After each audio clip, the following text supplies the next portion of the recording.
আচ্ছা, অনলাইনে কিছু খোঁজার সময় কি কখনো এমন মনে হয়েছে যে আরে এতগুলো লিঙ্কের দরকার নেই, শুধু আসল উত্তরটা পেলেই তো হয়? চলুন আজ ঠিক এটাই জেনে নিই কিভাবে টেক্সটের ভেতর থেকে শুধু ডকুমেন্ট নয়, বরং একেবারে সুনির্দিষ্ট ফ্যাক্ট বা জ্ঞান বের করে আনা সম্ভব। একটু ভেবে দেখুন তো, যখন আমরা কিছু সার্চ করি আমাদের আসলে কি দরকার? এক গাদা ডকুমেন্টের একটা লম্বা লিস্ট, নাকি সরাসরি সেই প্রশ্নের উত্তরটা? আজকের এই আলোচনা কিন্তু ঠিক এই সমস্যার সমাধান নিয়ে।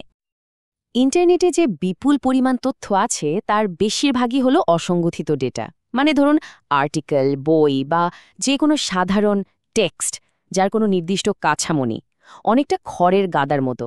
আর আমরা চেষ্টা করছি এই বিশাল খড়ের গাদা থেকে ছোট্ট একটা সূচ, মানে আমাদের দরকারি জ্ঞানটা খুঁজে বের করতে।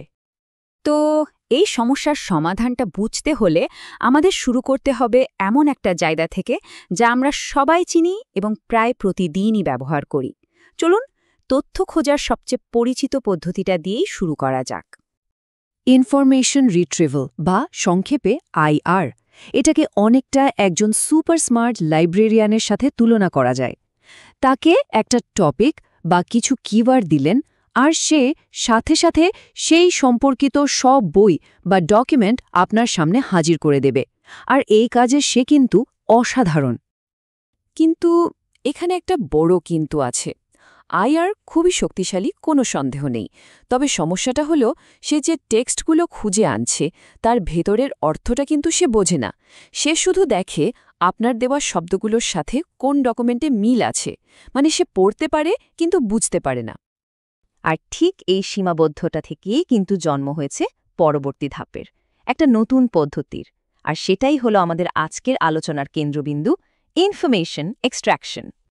এই স্লাইডটা দেখলেই আইআর আর আইইর মধ্যে আসল পার্থক্যটা পরিষ্কার হয়ে যাবে।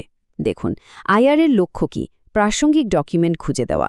অন্যদিকে আইই এর লক্ষ্য হল নির্দিষ্ট ফ্যাক্ট বা তথ্য বের করে আনা।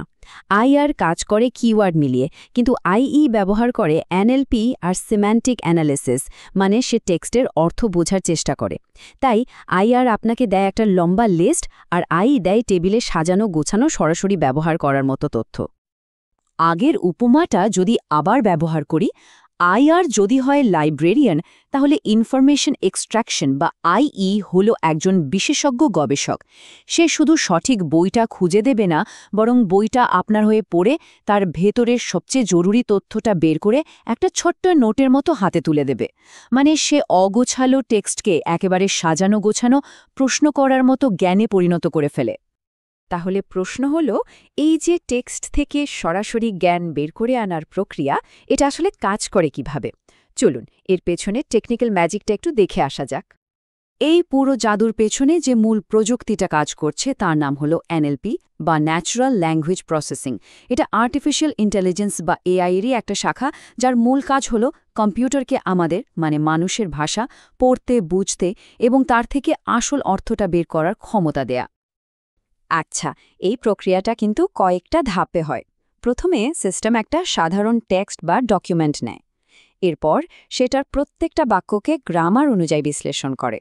আর তারপর আসে সবচেয়ে গুরুত্বপূর্ণ ধাপটা, ডিপ কেস বা সিম্যান্টিক রোল ঠিক করা। মানে সোজা কথায় সিস্টেমটা বোঝার চেষ্টা করে কে কাজটা করছে, কি কাজ হচ্ছে, কোথায় বা কখন হচ্ছে। যখনই এই কে, কি, কোথায় এইসব তথ্য পেয়ে যাওয়া যায়, তখন সিস্টেমটা একটা নলেজ নেটওয়ার্ক তৈরি করে, মানে তথ্যগুলোকে একে অপরের সাথে জুড়ে দেয়। এরপর যখন কোনো প্রশ্ন করা হয়, সিস্টেম প্রথমে সেই প্রশ্নটাকে বিশ্লেষণ করে তার মানেটা বোঝে, আর সবশেষে তার তৈরি করা ওই জ্ঞান নেটওয়ার্কটা খুঁজে সঠিক উত্তরটা বের করে আনে। এই থিওরির আলোচনা তো অনেক হলো, এবার একটা সত্যিকারের উদাহরণ দিয়ে দেখলে ব্যাপারটা একদম পরিষ্কার হয়ে যাবে। চলুন অ্যালবার্ট আইনস্টাইনকে নিয়ে একটা উদাহরণ দেখা যাক। ধরুন আমাদের কাছে এই একটা লাইন আছে, Albert Einstein was awarded the Nobel prize in physics in 1921। মানে অ্যালবার্ট আইনস্টাইন 1921 সালে পদার্থবিজ্ঞানে নোবেল পুরস্কার পান। চলুন দেখি একটা মেশিন কিভাবে এই লাইনটাকে পড়বে এবং বুঝবে। এই কাজটা করার জন্য যে টেকনিকটা ব্যবহার করা হয় সেটার একটা গালভরা নাম আছে, সিম্যান্টিক রোল লেবেলিং। নামটা কঠিন শোনালেও কাজটা কিন্তু বেশ সোজা।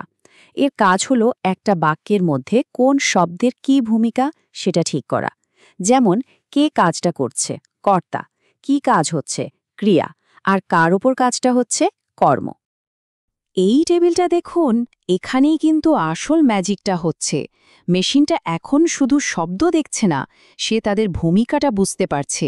সে আইডেন্টিফাই করছে যে অ্যালবার্ট আইনস্টাইন হলেন এজেন্ট মানে কর্তা, অ্যাওয়ার্ডেড বা পুরস্কার পাওয়া হলো অ্যাকশন বা ক্রিয়া, নোবেল প্রাইজ হলো অবজেক্ট বা কর্ম, এমনকি 1921 যে একটা তারিখ সেটাও সে ধরে ফেলেছে।